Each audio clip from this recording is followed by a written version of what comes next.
Modified monkeys?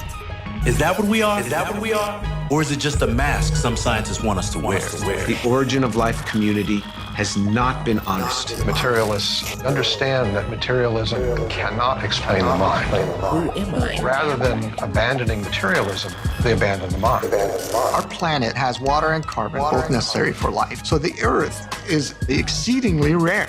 You get many people deceived, thinking that life has been all but made. We come the way. How to spin, we'll show you the way. How to hit. There exists a code so complex and advanced that it defies the probability of chance. When we see information in software and we trace that information back to its source, The way. How to spin, we'll show you the way. we always come to a mind that's part of what we know from our observation of the world around us. That information always arises from an intelligent source.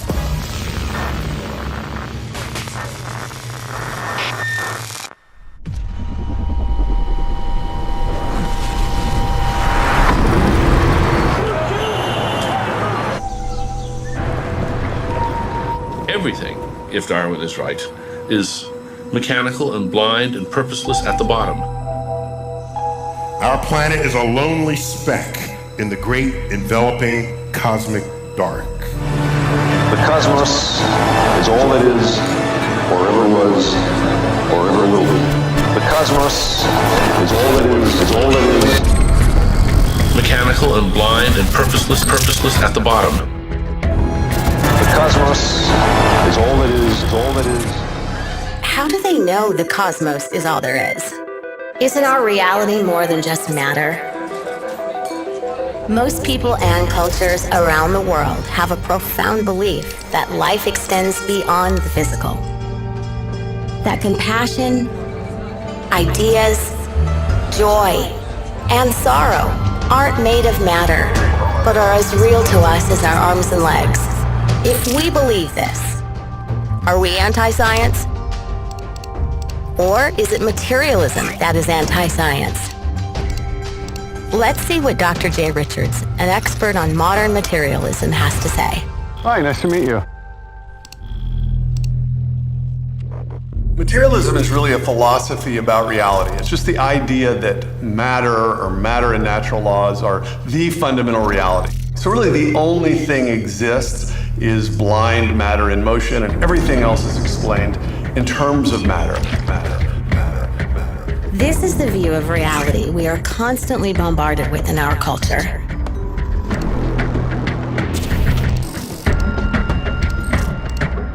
And I have a materialist view of the world, and so that commits me to the view that when I think I have free will, when I think that I'm exercising free choice, I'm deluding myself. Wait, what? No free will? So, if all of our choices are delusions, then how can we be responsible for our actions? That's nonsense. Our choices are real, and we are responsible for our actions. It's how we stay civilized. In fact, the most important part of being human is immaterial. Love isn't just real, it's the most valued aspect of humanity. Even more than science. It is our consciousness, our sense of self, that gives us the ability to love. But what do materialists say? The self is an illusion. The sense of being an ego, an I, a thinker of thoughts. Now that sense of being a subject, a locus of consciousness inside the head, is an illusion. For the materialist, things like your thought or your existence or your purposes, they're just epiphenomena or sort of froth. So, to a materialist, our subjective thoughts are not real. But our thoughts and beliefs have real consequences. The thing that we all know most directly and most certainly, that is the existence of ourselves, is ultimately incompatible with materialism. Well, my argument would be, look, any philosophical view that entails you don't exist is a view that you really ought not to entertain. Frustrating is that in the modern age, People often try to identify this philosophical idea of materialism with the practice of natural science itself. But there's no reason these two things would go together. Natural science is just a formal way to discover truths about nature. So how does science discover the truth about nature? Test ideas by experiment and observation. Build on those ideas that pass the test. Reject the ones that fail. Follow the evidence wherever it leads, and question everything. Question everything. Well, who's doing that? Who's setting up these experiments? What is an experiment? What is an observation? What constitutes evidence? Oddly, the scientific materialist has to deny the existence of scientists. The self is an illusion. Well, what is not an illusion is the bigotry and intolerance of the scientific community. I want to put on the table not why 85% of the National Academy rejects God. I want to know why 15% don't. Any view that challenges materialism is punished. It's this materialist dogma that keeps many scientists behind a mask. But some scientists are willing to speak up about where the evidence leads. I was brought up with materialist viewpoints all the way through high school and college and medical school. You get inundated with scientific viewpoints that have a materialist bias. The cosmos is all that is, all that is. And it's all just mechanical and blind and purposeless at the bottom. The deeper I looked into the science, the more I realized what a catastrophe for science materialism and atheism really is. Science delusion is the belief that science already understands the nature of reality in principle, leaving only the details to be filled in. It's the kind of belief system of people who say, I don't believe in God, I believe in science. Materialism is not science.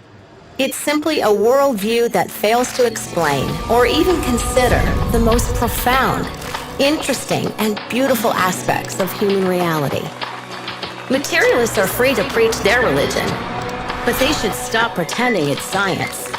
We want to follow the evidence, wherever it leads, and decide for ourselves. But looking at this, Morgan, one would not immediately guess that all of the richness of mental life, of intelligence, of categorization, of language, of planning, of emotion, could arise from the structure of this 3 pounds of flesh. Your robot's made out of meat, which is what I'm going to try to convince you of today. Robots made out of meat. Intelligence, language, motion, 3 pounds of flesh. Robots and meat. Are you and I really robots? What you are, what I am, is 100 trillion little cellular robots. Robots. That may sound scientific, but is it? I spoke with Dr. Michael Egnor, a human brain expert. An eliminative materialism is an ideological viewpoint, a philosophical viewpoint, but it's not a scientific viewpoint. It is the viewpoint that there is no such thing as the mind. It's not that the mind is explainable by matter, it's just that the mind doesn't exist at all. The one thing almost everyone accepts is that we actually exist. We're persons, not just a collection of body parts. We have a self, an inescapable I. I have a brain, but I am not a brain. I feel emotions, but I am not an emotion. I think thoughts, but I am not a thought. Who are you? Think about it. Who am I?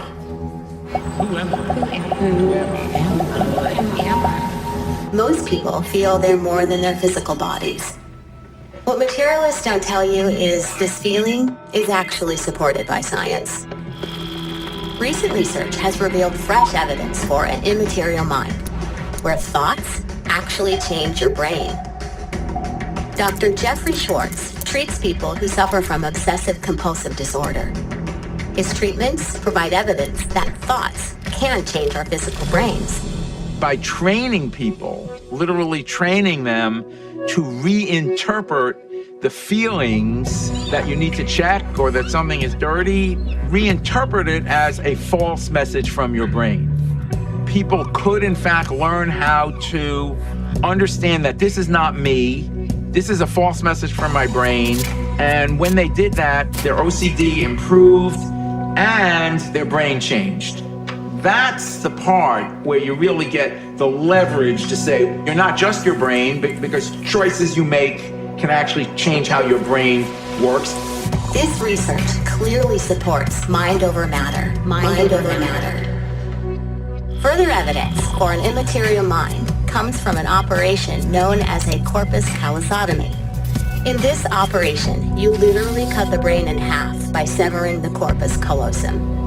It's an operation that I've performed, and their brains were essentially cut in half. But they still seem to be a unitary person. They still seem to be fairly normal. And what that implies is that the human mind is not purely generated by the matter of the brain. Otherwise, cutting the brain in half would have profound effects on the human mind. It might make two people.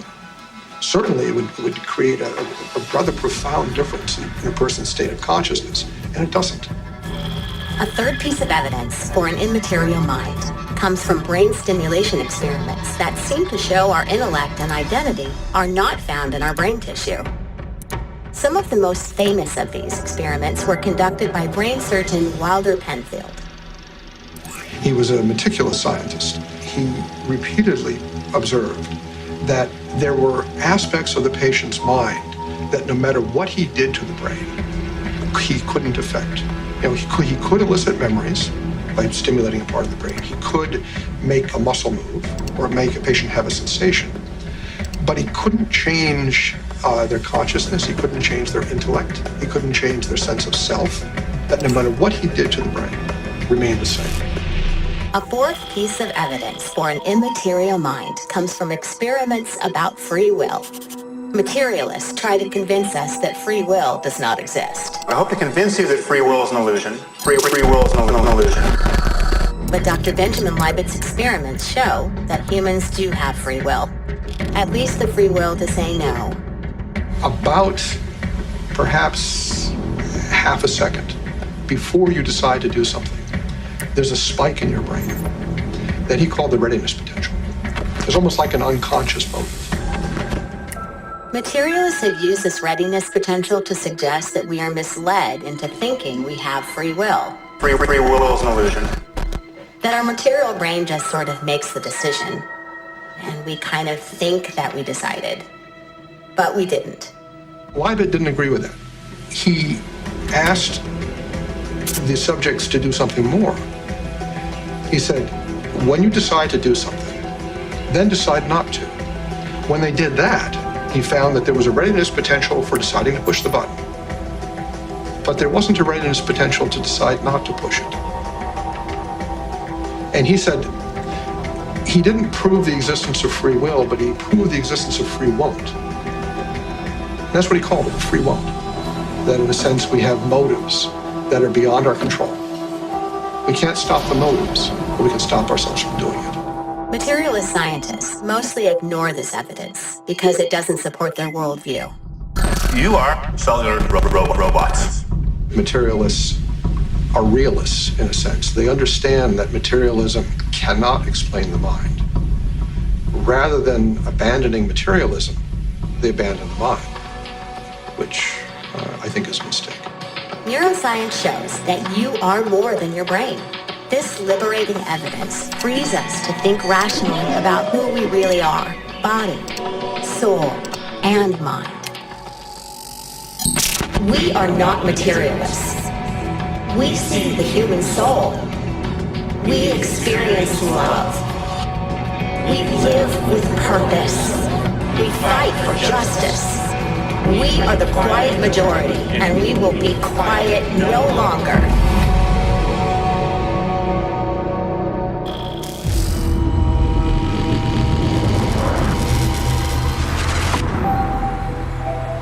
We've shown that DNA is actually the software of life. It's totally interchangeable between the digital world and the biological world. The DNA code itself is so digital, is so almost exactly like a computer tape. Totally interchangeable.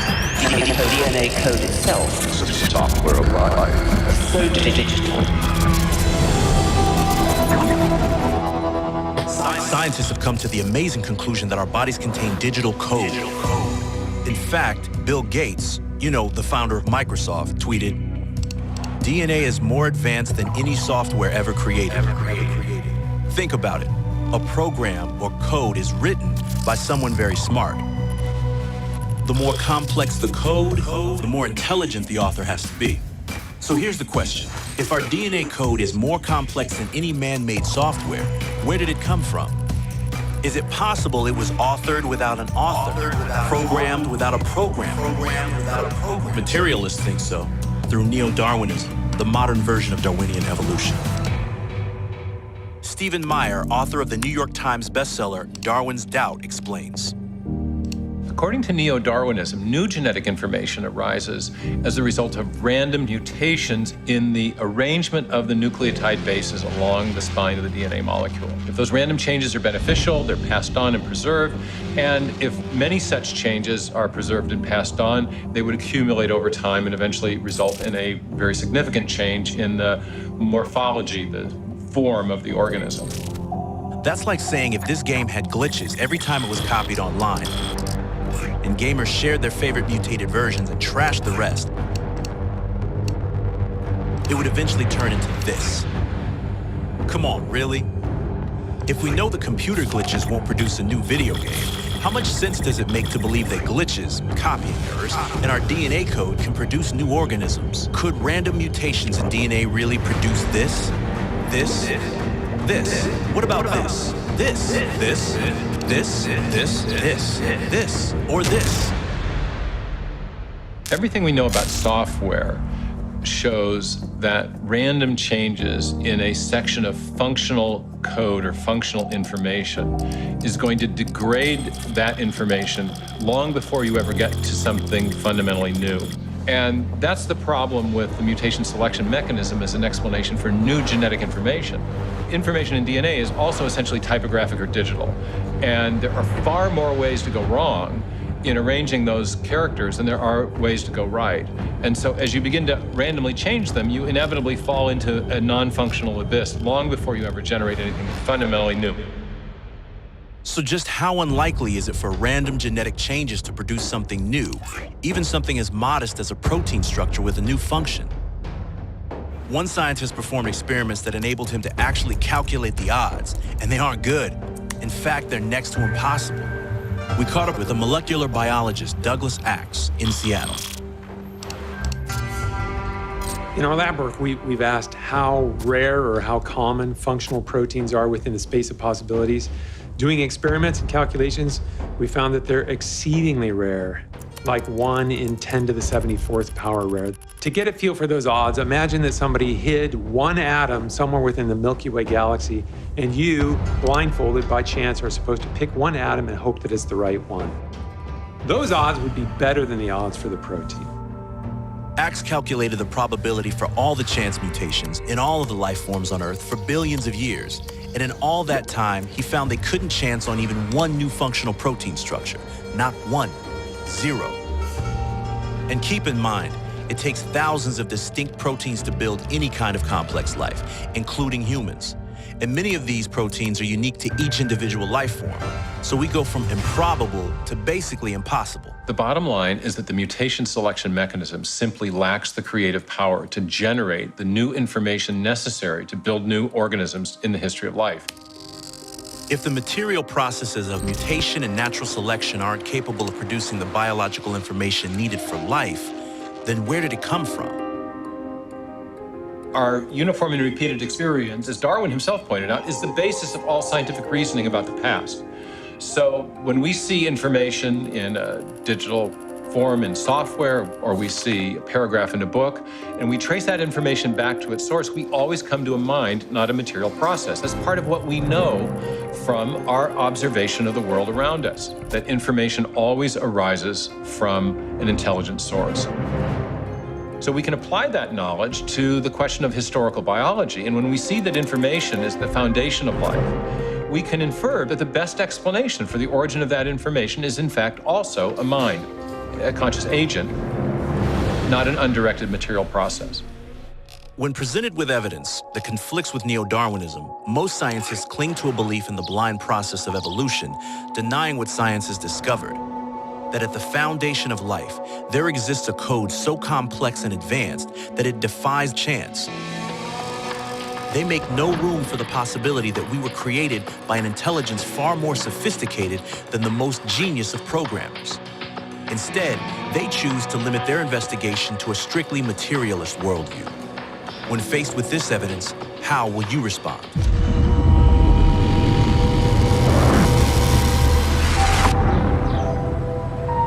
If you were designing a universe for life, I suspect you might design it differently. There is no evidence of design or purpose to our universe. I'm a speck, on a speck, orbiting a speck, among still other specks, in the middle of specklessness. I am not, I am insignificant, I suck. No design, no purpose. I'm a speck in the middle of specklessness. I am insignificant.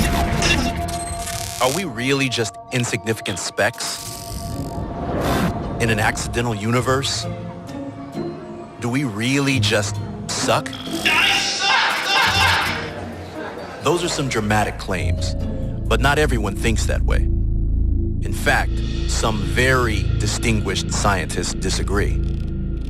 Freeman Dyson, a world-renowned physicist and mathematician, says, and I quote, "The more I examine the universe and study the details of its architecture, the more evidence I find that the universe in some sense must have known that we were coming." So maybe it's not an accident that Earth is habitable. We caught up with physicist Bijan Nemati, who was a senior engineer at NASA's Jet Propulsion Lab for over 16 years. What we've discovered in the last few decades is that the properties of the universe in general, and our planet in particular, are fine-tuned, not just for our survival, but actually for our thriving, our benefit. So Earth is not just habitable, it's better than that. It's hospitable. It's like this. Imagine you're a space explorer and you land on a distant planet. There's no water, no oxygen, and it's 300 degrees below zero. You're screwed. But then off in the distance you see a structure, and the closer you get, the more it looks like a house. When you open the door, you find it's been filled with warm, breathable air. You take off your spacesuit and find a faucet with drinkable water, and a refrigerator stocked with healthy and delicious food. What's your first thought? The house and everything in it was the product of a mindless natural process? Or that it was designed to take care of you, to meet your needs, and that someone prepared it as a home for human beings, like you? Our planet, Earth, is that home. Our planet is a terrestrial planet. It has water and carbon, both necessary for life. It has an oxygen-nitrogen atmosphere in just the right proportion for life to thrive. We have plate tectonics to circulate minerals. We have a magnetosphere that protects us from harmful radiation.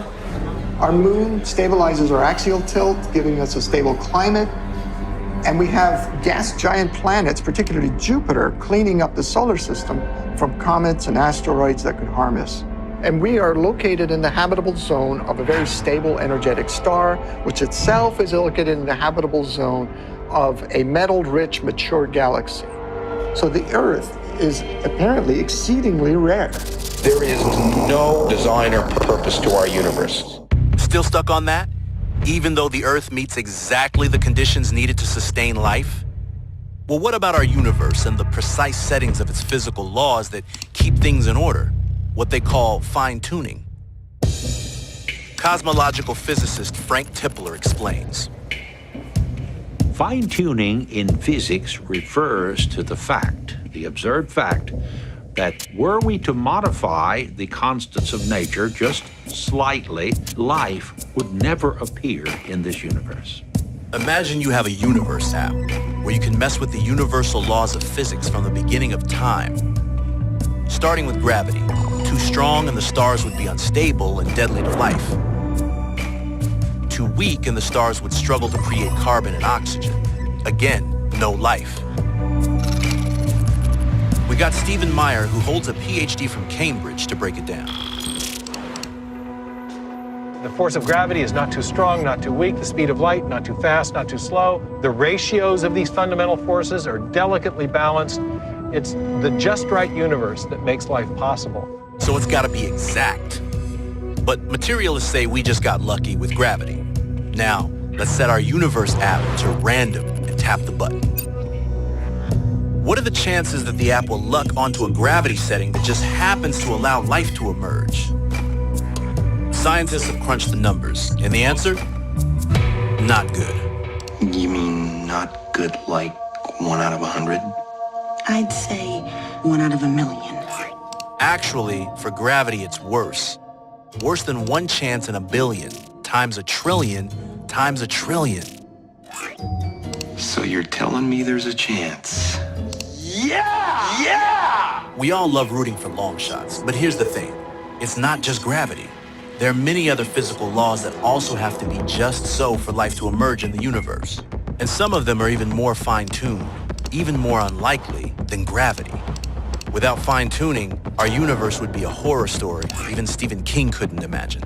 The very construction of the world and the fact that we seem to be the only blue-populated planet in the universe, it makes you have to believe that if we happened by accident, it would make winning the lottery look like flipping a coin.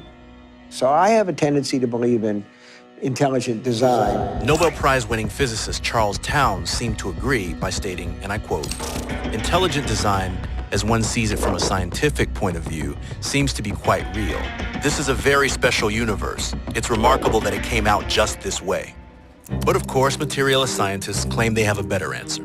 There's an obvious and easy naturalistic explanation in the form of the cosmological multiverse. The multiverse acknowledges that the conditions necessary to make life in this universe are incredibly improbable.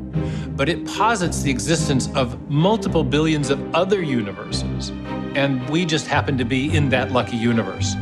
Keep in mind that there's no evidence that these other universes actually exist. There are no experimentally tested laws of physics telling us that these other universes exist. No evidence for leprechauns, no evidence for unicorns, no evidence for the existence of other universes with different values of these fundamental constants. And there's still another problem with the multiverse explanation. The new mechanisms that have been proposed as possible ways of generating new universes themselves require fine-tuning. So in order to explain the fine-tuning, you have to posit prior universe-generating mechanisms that themselves require fine-tuning. And so, in the end, you're left right where you started. The many aspects of nature that have been fine-tuned for life are overwhelming. All of this evidence shows you are not insignificant. You are not an accident. And you don't suck. Someone had you in mind. Someone had us all in mind.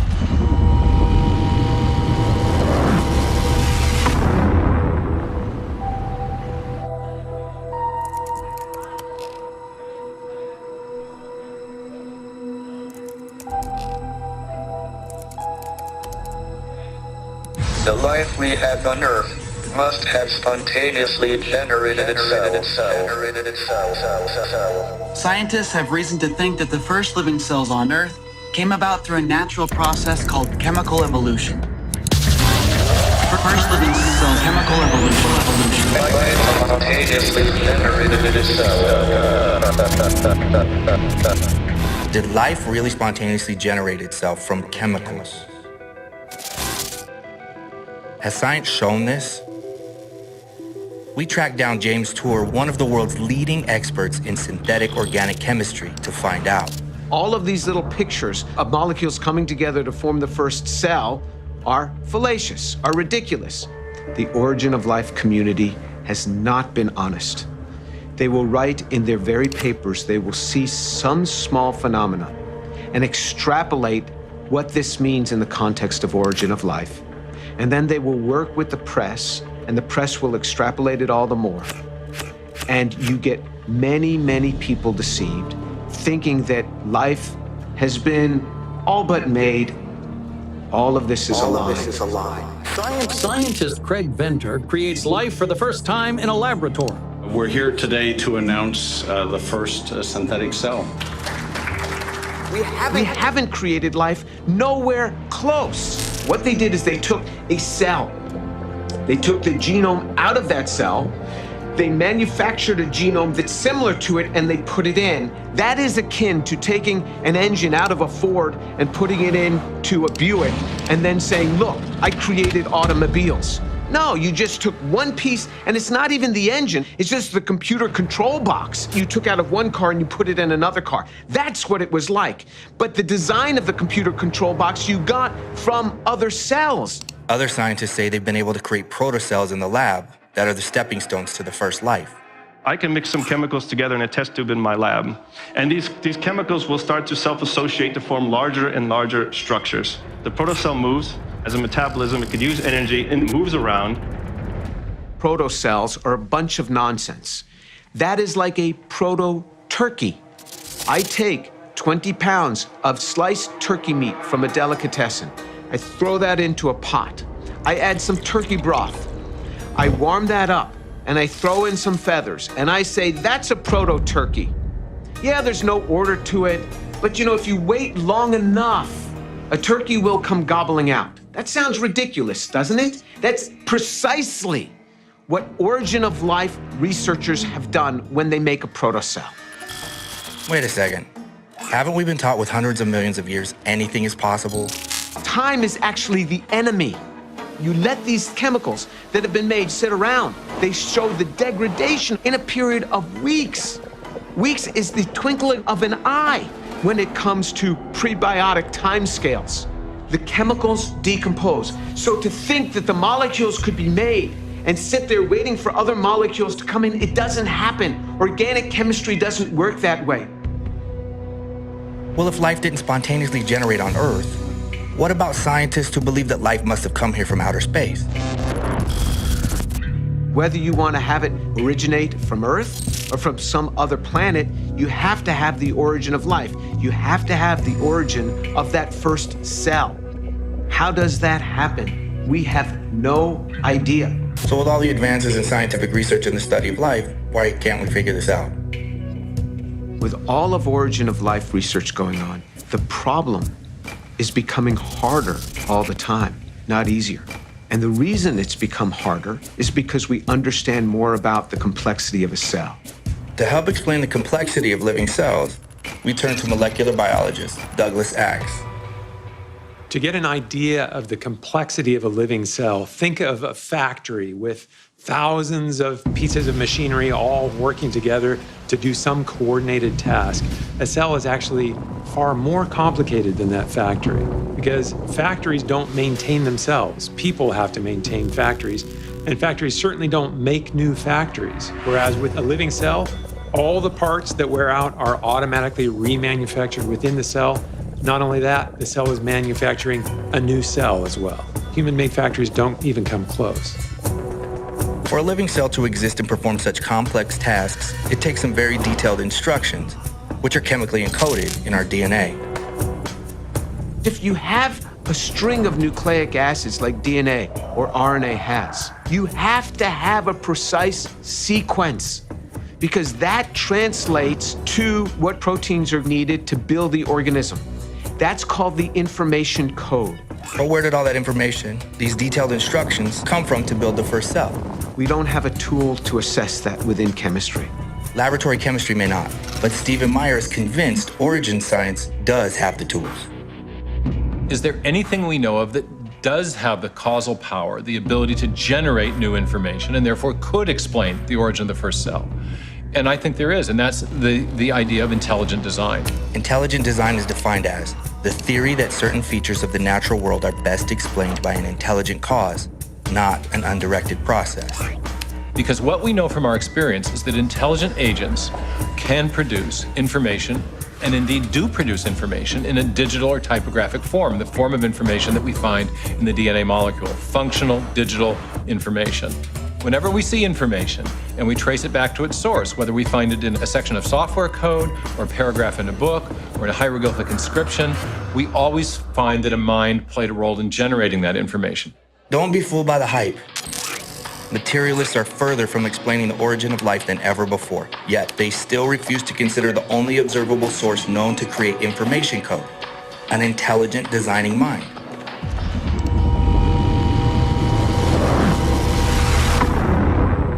Mutation. It is the key to our evolution. It has enabled us to evolve from a single-celled organism into the dominant species on the planet. The advent of the nuclear age may have accelerated the mutation process. Individuals with extraordinary abilities may already be among us.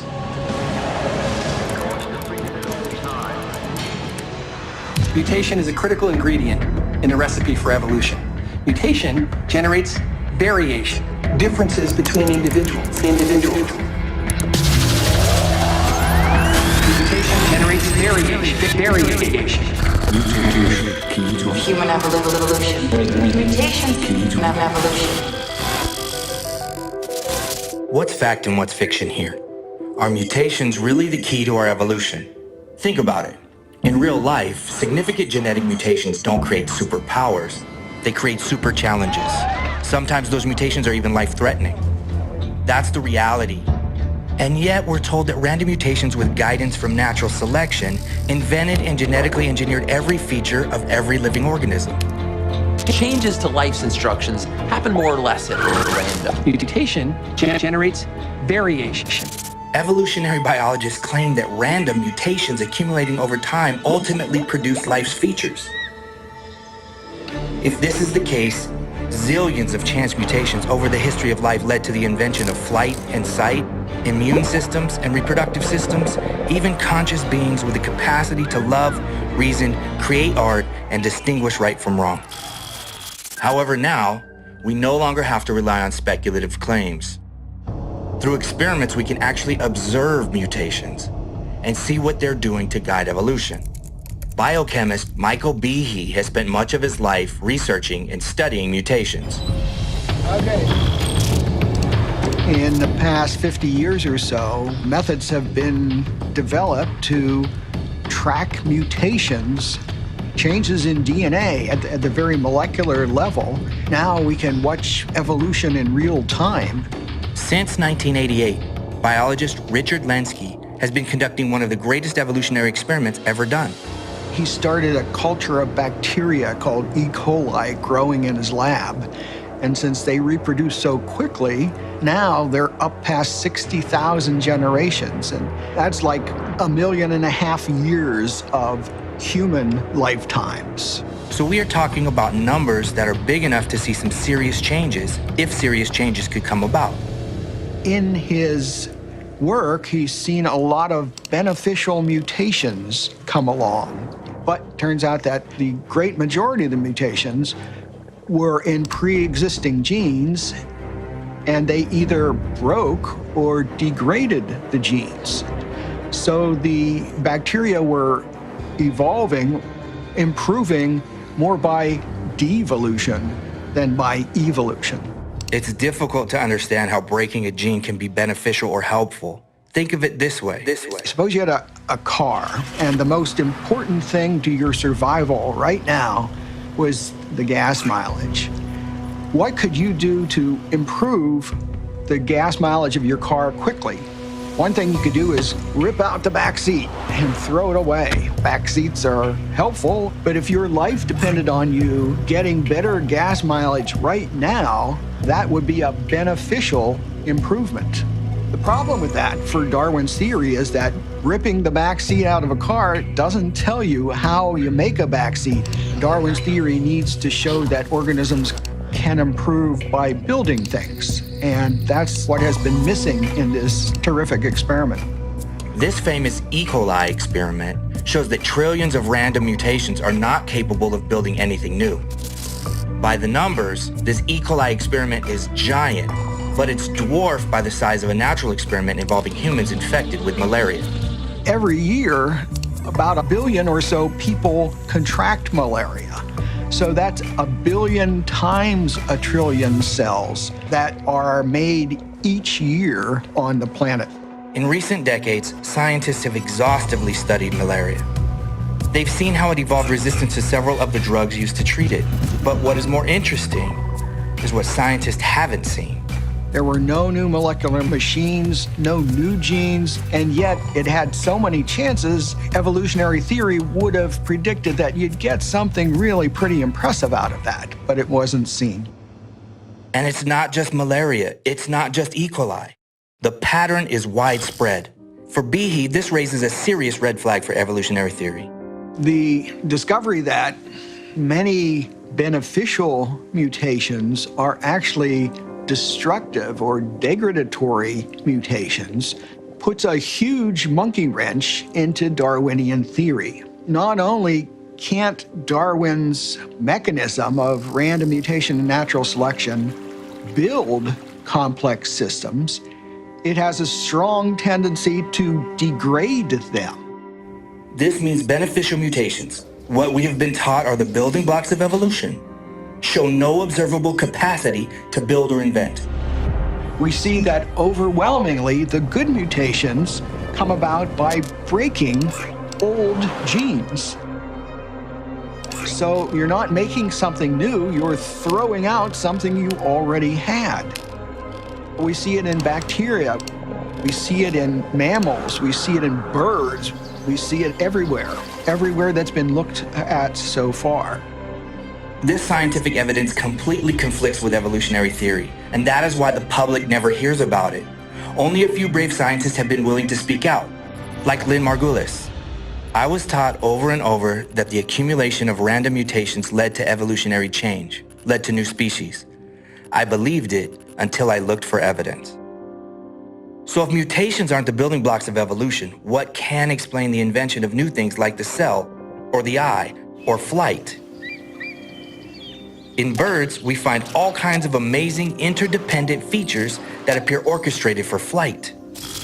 We know from experience how difficult it is to get a flying machine and what it takes to build one. We observe things like purpose and function coming from intelligent sources, not from blind material processes. So when we see design, engineering, and artistry throughout nature, shouldn't we be looking for a designer, an engineer, an artist capable of fashioning what we see?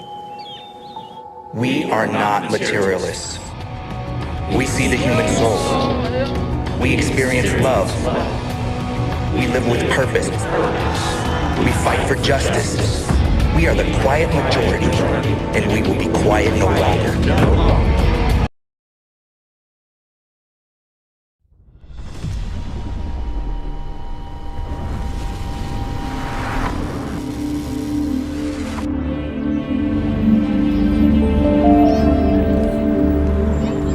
How does something come out of nothing? How do we have a universe that comes out of nothing? Astronomers believe there are 2 trillion galaxies in the observable universe. Scientists are still trying to figure out how all of this arose, seemingly out of nothing. Well, it turns out if you apply quantum mechanics to gravity, then in fact space itself becomes dynamical, and universes, spaces themselves and time can pop into existence where there was none before. So you can create whole universes where there was no universe before. And indeed, in that way, you might imagine creating a universe from literally nothing. Whole universes from literally nothing, out of existence. Out of nothing. Whole universes, nothing. Wait, our universe popped into existence from literally nothing? There is no cause for all of this? So, straight up nothing. No matter, no creator, then poof, the universe? That's actually the story some atheist scientists are peddling right now. Sounds pretty desperate to me. Stephen Meyer, a philosopher of science and best-selling author, explains how atheists got backed into this corner. It was generally assumed by most physicists prior to the 1920s and 30s that the universe was eternal and therefore self-existent, that it had always been here and really didn't require an explanation. There was one physicist said that an infinitely old universe would relieve us of the necessity of explaining the origin of the universe at any finite time in the past. But then, the idea of an eternal universe was challenged by a pair of surprising discoveries. First, it became clear that almost all the galaxies in the universe are moving away from us. Then it got weirder. Two guys figured out that generally the farther a galaxy is from us, the faster it's moving away. One was a Belgian physicist and Catholic priest, Georges Lemaitre. The second was American astronomer Edwin Hubble. Drawing on Albert Einstein's general theory of relativity, they then realized that space itself is expanding. Physicist Brian Miller explains why. Let me use an analogy. If you have a balloon and you imagine putting dots on that balloon to represent galaxies, and then that balloon inflates, what happens is all the dots move away from each other. And dots that are further apart will move away from each other even faster. And that's exactly the sort of evidence we see in our universe. This discovery suggests that if you reverse time, like a movie running backward, then all the galaxies would draw back together to a single point, which led to a conclusion that some scientists didn't really want to face. The universe has been expanding from a finite beginning point, where not only matter and energy, but time and space itself began. Today, scientists call this first moment of the universe the Big Bang. It all started with the Big Bang. The Big Bang theory means the universe is not eternal after all. It has a beginning. Even more radical, the Big Bang implies that the cause of the universe must be something non-material. The Big Bang shows that all of time, matter, space, and energy started at a single moment in the past. Therefore, whatever started it has to be outside of time and space. You can't posit a materialistic explanation because there's no matter there before the beginning to do the causing. Many scientists initially resisted the Big Bang, including Einstein, whose theory partly inspired the idea. He really didn't want at that point in his career to think about the beginning of the universe because he didn't want to think about what would be necessary to explain the origin of the universe if we're talking about all of matter, all of energy, all of space and time. Einstein eventually accepted the Big Bang theory, but others went on searching for an option that would fit the data without requiring an actual beginning. One that grabbed a lot of attention was the oscillating universe model. The universe would be expanding outward, but then as the expansion slowed, the matter in the universe by gravitational force would cause the universe to recollapse. But once it recollapsed, then by some unknown mechanism, it would expand again. So you'd get a series of big crunches followed by big bounces. That theory ran into two big problems. The first was it was discovered that there was not enough matter in the universe to cause the universe to recollapse. And secondly, it was determined by thermodynamic analysis. The energy available to do work would diminish with each successive cycle. It would be kind of like a ball bouncing to the ground and finally it would damp out where there's no more bounces. Who's gonna get it? They drop it. Oh, man. So the oscillating universe model was a big fail. And actually, all the attempts to evade a true cosmic beginning ran into serious problems. The evidence for the Big Bang kept piling on until most scientists accepted it. Some scientists, however, found themselves facing serious doubts, not about science, but about atheism. World-renowned astronomer Robert Jastrow didn't believe in God, but he found it hard to get around what the Big Bang seemed to be telling him. So there is a beginning, there is a point in time from which it all started. And that's a remarkable thing because it has a very strong theological flavor to it. And that intrigued me because I am an agnostic, and if there was a beginning, a moment of creation in the universe, then there was a creator. Of course, a lot of scientists still resist going where the science seems to be leading. Take physicist Stephen Hawking. Before his death, he proposed a new argument against the need for a cosmic creator. Because there is a law such as gravity, the universe can and will create itself from nothing. Now, when I first read that, I was staggered because it's self-contradictory to start with. Because there is a law of gravity, because there is something, the universe can create itself from nothing. That's a flat contradiction. And then to say the universe can create itself, that's logical nonsense. If I say that X creates Y, roughly speaking, I'm saying if you've got X, you may in the end get Y. But if I say X creates X, then that simply proves to me that nonsense remains nonsense even if high-powered scientists say it. Well, what about physicist Lawrence Krauss and his something from nothing idea? Imagine creating a universe from literally nothing. You keep using the word. I don't think it means what you think it means. Because how they get a universe from nothing is by redefining nothing. Krauss's nothing is actually something, a set of laws and mathematical equations. That's the first problem. Meyer explains the second problem. Krauss's nothing involves the equations of quantum physics. And equations are mathematical entities. And mathematical entities are abstract concepts, always exist in minds. So his nothing seems to imply the need for a pre-existing mind. A pre-existing mind. Now, what does that sound like? The Big Bang provides very, very strong evidence pointing to God. Because it shows that everything started, all matter, time, space, and energy, at some point in the past, that means that something had to start it. And that something had to be immaterial, timeless, infinitely powerful, and even personal, because only a personal being can choose to act with purpose. But some people will embrace almost any absurdity to avoid the possibility of God. You say there are 3 different types of nothing. That's right. What are the 3? I didn't know there was such a variety. A sampler platter. You haven't been rubbing any of that baby shampoo on your head, have you? With the THC in it? Well, no? I'm no You're comment. clean? No comment. You're clean? Yeah. Leave me a hair sample. 3 kinds of nothing or 3 kinds of nonsense. If people can convince you that our entire existence comes from nothing, then it's just a short step to believe as a product of nothing, you are nothing. That all the things you see, touch, taste, smell, think, and feel mean nothing because they came from nothing, were caused by nothing, and serve nothing.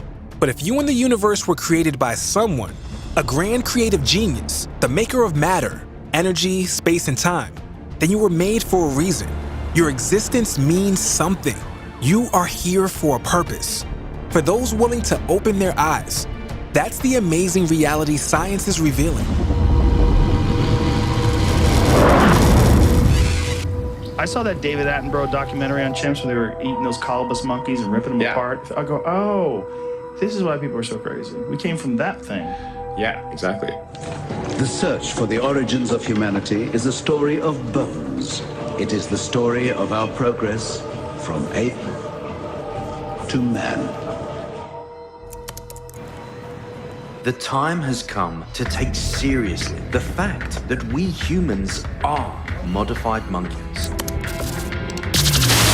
Came from that thing. Ape to man. Fact, modified monkeys. Modified monkeys? Is that what we are? Or is it just a mask some scientists want us to wear? Materialists seem intent on proving we evolved from ape-like ancestors. But is this really objective science?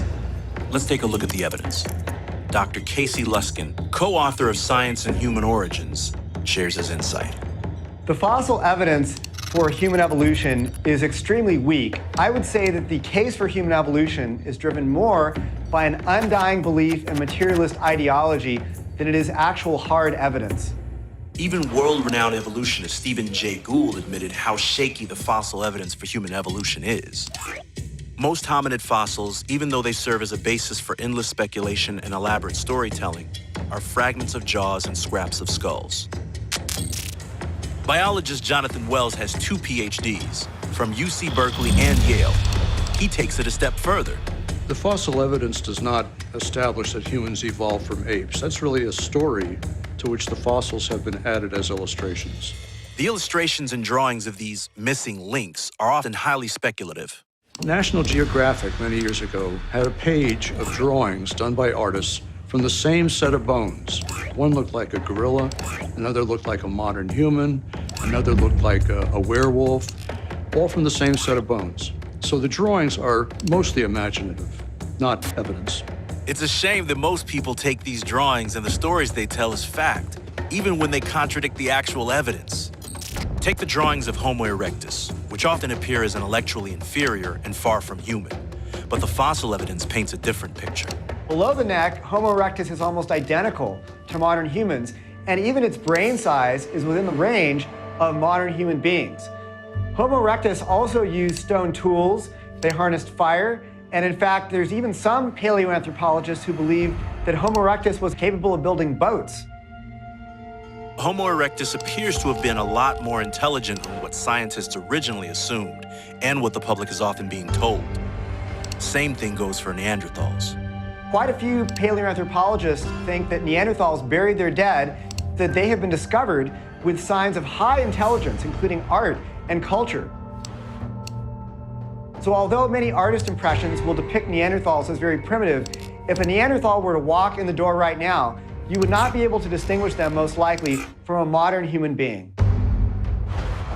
As if the drawings weren't enough, some evolutionists actually try to portray the ape-like fossils as more like human, just to fit the narrative of a missing link. A classic example is Lucy. Many people will be surprised to learn that just a couple years ago, it was discovered that one of Lucy's bones in the fossil we call Lucy actually belonged to an ape. And it's very difficult to say if the entire collection of bones that we assign to Lucy actually belong to a single individual Lucy or even a single species. But it goes even deeper than that, to the point of depicting Lucy with human feet. They did not even find feet associated with Lucy's skeleton. She's almost always depicted as an upright walking ape-like species. Well, that kind of an interpretation is strongly disputed by the evidence. In fact, an article in the journal Nature studied the hand bones of Lucy and found that she had the knuckles of a knuckle walker. This PBS documentary shows anthropologist Owen Lovejoy manipulating the fossils to make Lucy walk upright. The perfect fit was an illusion that made Lucy's hip bones seem to flare out like a chimp's. But all was not lost. As a result, the angle of the hip looks nothing like a chimp's, but a lot like ours. And so in Lucy's pelvis had to be reconstructed using quite a bit of evolutionary interpretation and imagination. Leslie Aiello is an evolutionist, about as mainstream as you can get. And she put it very bluntly. Lucy and her fellow Australopithecines are like apes, and the Homo group are like humans. What's true of Lucy is true of other fossils. Another example is Artie, hailed as another crucial ape-to-man link, but the reality is very different. In fact, one report said that Artie's pelvis, which is of course a very important bone for determining whether Artie walked upright, was initially like an Irish stew. It was nearly crushed to smithereens and needed extensive digital reconstruction. Articles in the journal Science and the journal Nature found that Artie's skeleton was more like a modern ape than it was like a modern human, leading them to say that probably Artie was not even a human ancestor. The evolutionists never tire of hyping the next big find. In 2009, a fossil was discovered, nicknamed Ida, that supposedly was our ancestor. And it was called our Mona Lisa, the eighth wonder of the world. And it was a holy relic, until it turned out that it was actually a lemur, not related to human beings at all. So, what's left of the ape-to-man fossil story after we set aside the fudged reconstructions, the imaginative storytelling, and the pro-evolution bias? Just a handful of inconclusive fossils and a massive gulf between ape and man. Hominid fossils generally fall into one of two main categories, and that's human-like fossils and ape-like fossils, and there's a large, distinct gap between those two groups. From ape to man. It's time to lose the monkey bias. Without it, one can see what most people around the world already know. We humans are more than just another animal. Chimpanzees don't talk, they don't do mathematics, they don't speculate, they don't cook, they don't dance, they don't do music. Any cursory examination of the great apes and human beings reveal profound differences, biomechanically, biochemically, but above all in its nature and soul. Science does not need humans to share a common ancestor with monkeys. Materialism does.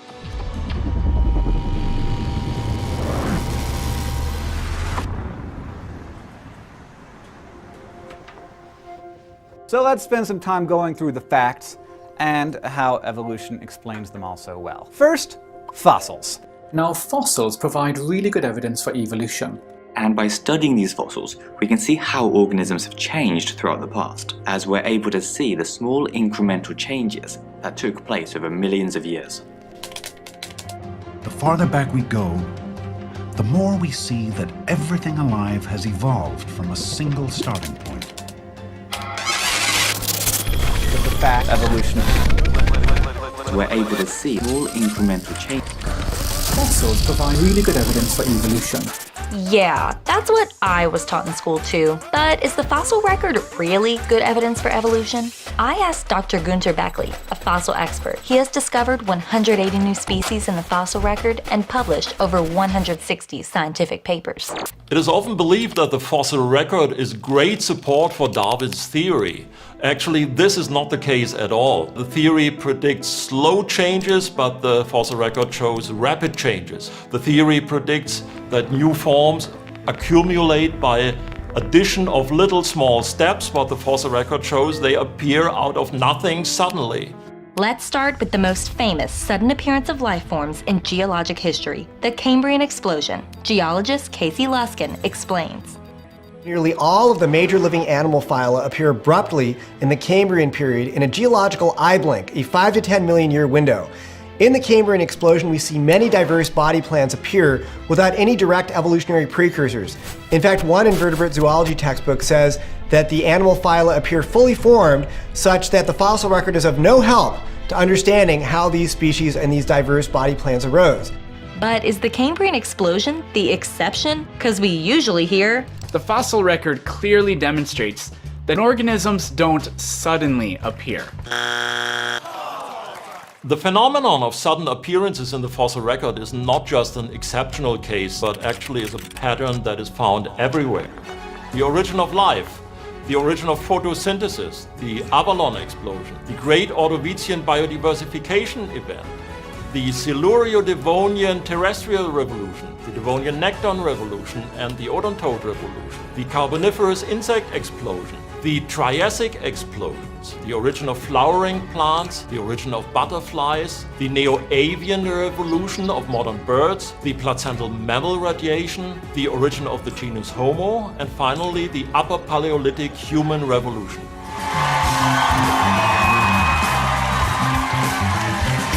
Now that is a serious list of big jumps in the fossil record. If you look at the technical literature, we can see references to a fish explosion, a bird explosion, a dinosaur explosion, a mammal explosion, and even the origin of our own genus Homo has been referred to as a Big Bang theory of human evolution, because we see throughout the fossil record different types of organisms appearing abruptly without this gradual change that Darwin's theory predicted.